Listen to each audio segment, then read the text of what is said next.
Hello and welcome. I'm Kim Denyas. I'm a spiritual director in Pennsylvania, and I am here with some short videos about the Old Testament.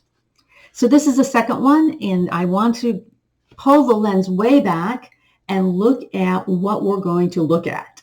What's the view from a 25,000 foot elevation? So what we have so far is we know that God is going to pick a people. Deuteronomy tells us that God did not pick them because they were numerous, but because they were small in number. And God picks them, in a way it almost sounds like an experiment to see if they will worship only God, an invisible God. They are living at a time when everybody has a God they can hang on to, kind of carry in their pocket. In fact, we're going to see somebody actually carry a God in their pocket, or an idol in their pocket. But God seems to select a group that will worship only him. And he even, and pardon me, every once in a while I slip into a he for God, but God even explains why he does it, because God's jealous. Isn't that fascinating? Kind of a human attribute, right? For God, for a deity. So let's kind of dive in here. We're going to learn very quickly that community, connection, togetherness, kinship, that all matters in the Jewish covenant that God has with them and among themselves. We're going to learn that land matters. God matters, land matters, and people matter. Those are kind of the three things that are going to start this. So next week we'll talk about Abraham and Sarah and the covenant that God sets up with them.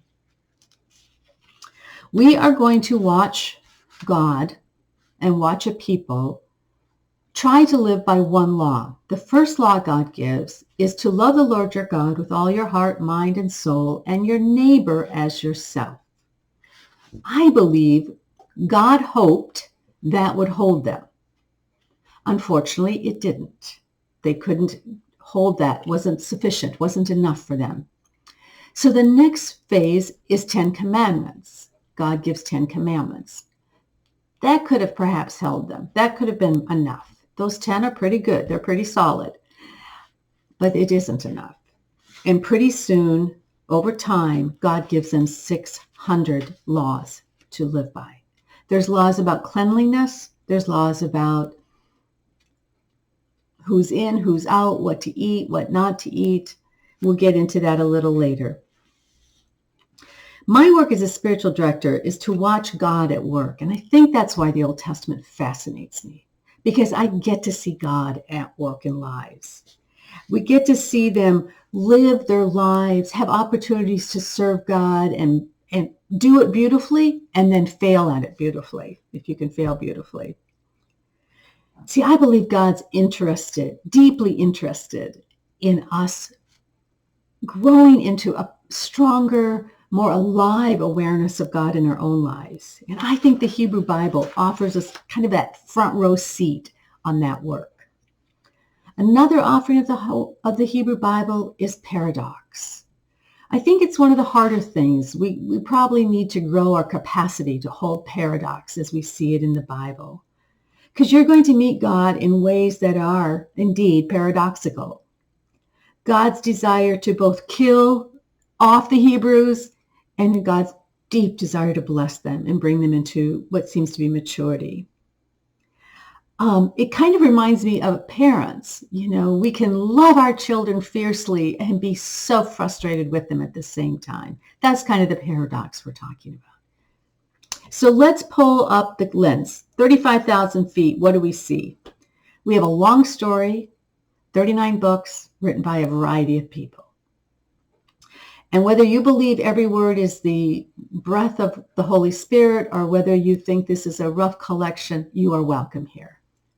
We're covering about 2,000 years of a small tribe of people born of a very elderly couple, 90 and 100 when their first son is born. And even the conception is supernatural, really. This is a story of Abraham and Sarah's descendants, how they became 12 tribes. how they served and worshiped an unseen God, and how they loved one another as themselves. It's a story about land, Egypt, Israel, Jerusalem, Babylon. And we're going to see a physical as well as spiritual journey to a promised land, to a land that's not the promised land, and then back to the promised land. If we get down a little closer, we start seeing them make their way in and out of Egypt. We see them working towards this idea of one God when everyone else around them has multiple gods. We come and see the 10 commandments aren't enough to keep evil away. And even over 600 aren't. It's too numerous. And even God will say that in Ezekiel, that it was too much for them. At 10,000 feet, we begin to see a fight for the promised land. The land that Abraham and Sarah are promised, which is Canaan, they get there, it's inhabited by other tribes. And they begin to want to be just like everybody else, just like their neighbors. And so they start rejecting God and want a man to be their king. They start worshiping idols, and then they come back to God, and then they go back to the idols, and we'll see this numerous times. And then what seems to be the ultimate breakdown is they begin to marry into the other tribes. They take sons for their daughters and women for their sons, and it really begins to fall apart. And finally, as we get closer to the ground, we see God say, enough. Enough. This people appears to be addicted to idol worship. We're going to take a look at that my master's thesis was actually on this part of the text, how attached, I'm not going to say addicted because that's a medical word and a diagnosis, but they are deeply attached to idol worship. And then it's going to cost them everything. They're going to be taken by forced deportation, marched 800 miles across the desert from Jerusalem to Babylon.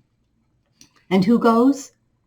The wealthy, the educated, the politically astute, the priests. That's who's taken to Babylon. And the poorest of the poor are left back in Jerusalem. And we'll read some beautiful Lamentations is written at that point, a beautiful, sad text about what has happened to Jerusalem and where is God. They witness the destruction at that point of their temple, the very house of God, the place they believed God lived.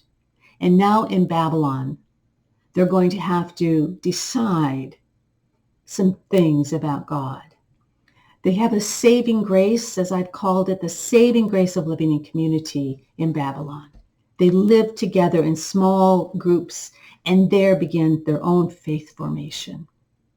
Again, anew, deeper. Something seems to shift at this point in the people of Israel. We see them become more steadfast and more sure of God. 800 miles away from the things that should have made them sure. Then we meet Daniel. We meet a man who goes into the lion's den for what? Praying.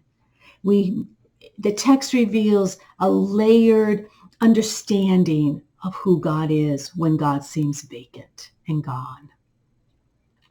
So next time we come together, we're going to jump right into Abraham and Sarah, take a look at where their lives are about. They are credited with being the first mother and father of what the Jewish population is. So again, if you'd like to reach me, my website is kimdenyas.com. Thank you so much for being here. And it's great if you subscribe and also hit like. That's the world we're in. So thanks again. I look forward to seeing you next time. Bye-bye.